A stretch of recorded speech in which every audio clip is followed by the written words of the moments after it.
In this video, I'm going to show you how to access Wazuh dashboard. So the first thing you want to do here inside Wazuh, you want to go to the very top left, click on those three lines, and then here under Explore, you want to click on this arrow, and then click on Dashboards. Now here you'll be able to see your dashboards. To access them, you can go ahead and first create a new one.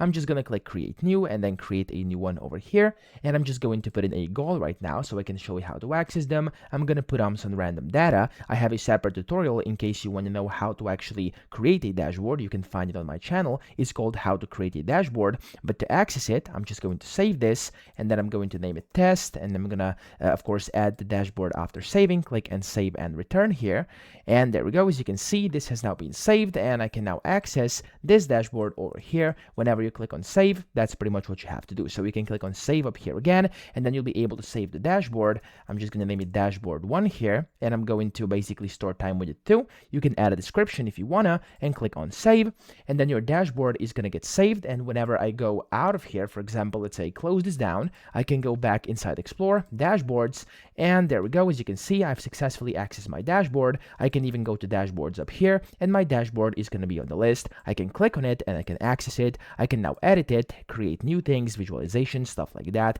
So that's how we do it. I hope this video helped you out. If it did, please subscribe to the channel and help me out as well.